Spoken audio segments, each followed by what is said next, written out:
everyone, my name is Vina, aka Miss WOC Reader, and welcome back to my channel.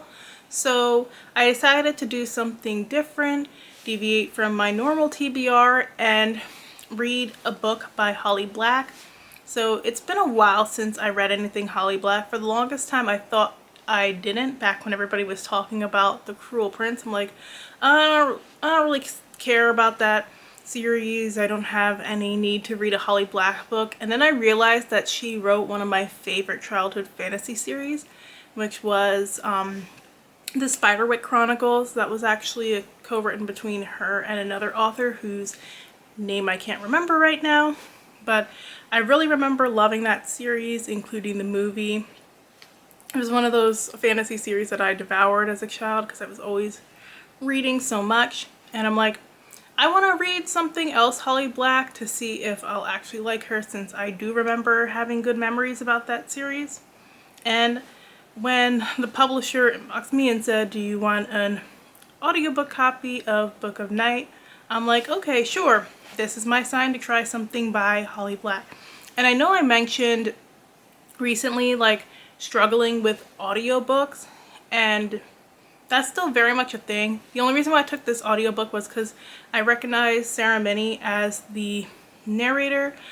This is the first audiobook that she's narrated, but I was like kind of familiar with her through like some of her acting work. And I was, I felt like, okay, she has a voice that I can listen to. And shout outs to her, because the narration was the only reason why I continued this, because the story was blah. I feel like everybody is going to hype this book simply because it's Holly Black, and they're going to talk about how it's so creepy and it had so many vibes and blah blah blah blah blah. The atmosphere was not there, and it was super disappointing, because I'm like, if we're gonna be creepy and thrive off of vibes, the writing needs to match. Like, you need to give me all the atmospheric description where I can clearly picture everything, and I just couldn't hear. I felt like she did a terrible job using description, because the stuff that she was describing was really mundane stuff we didn't need descriptions for. It's like Holly Black thought, okay, I'm writing my first adult fantasy. Adult fantasy means it needs to be very wordy and boring with tons of pages of exposition. Her, like, Book of Night's writing style was like, she walked to the sink and grabbed the makeup remover. She smeared the makeup remover on her face and watched as the glitter dripped down her face. After the glitter dripped down, she splashed water in her face. And when the water slowly went down the drain, she grabbed a towel. She wiped her face and then hung up the towel on the towel rack, and then turned off the lights in the bathroom. And I'm like, why are we getting this stupid description that means nothing to anything? Like, I don't need you to go into detail about those things. What I needed her to do better with was the characters, which she failed at. Because there were so many side characters and they all read alike. And like, she would describe the outfits too of every random character, and it's like, unless the outfit has specific meaning and importance to the scene, like Charlie's disguises when she was doing her cons, there's just no reason to tell me that random side character number 2 wore a white blouse and dark jeans. I know some people think that's world building, but it's really not, and it's really not interesting. And there was this romance in here, but the romance was really dry. Like, I guess that was supposed to make it feel more adult too. There was a couple of passionless fade to black sex scenes with about 2 minutes of build up that did nothing. But then at the end we were supposed to be so invested in this romance and like rooting for them, and I'm like, but where? Where was the characterization on page to get me to actually care about this relationship? And it also kind of felt like it was leading up to the start of a series, even though this was presented as a standalone, and I'm still not sure if it's a standalone or if it's going to be a series. But if it is going to be a series, I was given no reason to continue.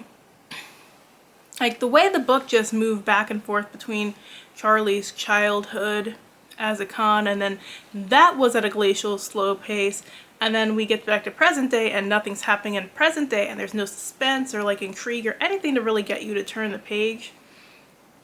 Like it just didn't make me hopeful if this is a series. And that also helped with it feeling very YA, because we keep going back to this time when she was much younger. And other than like Charlie being a bartender and constantly pouring drinks and much of the story happening at her workplace, I felt like these characters could have been 17. This could have like she could have been a barista at a cafe instead, and nothing different would have really happened. Like it just wasn't giving for adult fantasy, and I feel like if a debut presented this book, that it would not be a leading title. Like this one really thrives off of it being from a popular author, and I think she thought she was doing some cute like slice of life type fantasy, but the world could have been interesting. It sounded like she had some interesting ideas, but the execution just was not there, because I'm like, this is shadow magic. So you have Charlie being this con to these glow-mists, and she's like stealing these magical documents for them. Or at least she used to in the past. She kind of quit now to be a boring bartender. And these glow-mists can like manipulate the magic and shadows to do their bidding for them. And we don't get anything really cool with that at all until like the 80% mark. And then by 80% they're just like standing around like letting out all each other's secrets, like this is one of those cheesy old mystery books. And I'm like, why? Yeah, this was just a disappointing read for me. I don't recommend reading Book of Night unless you are a diehard Holly Black fan and you really need to know what happens. I'm gonna go back to my regularly scheduled programming.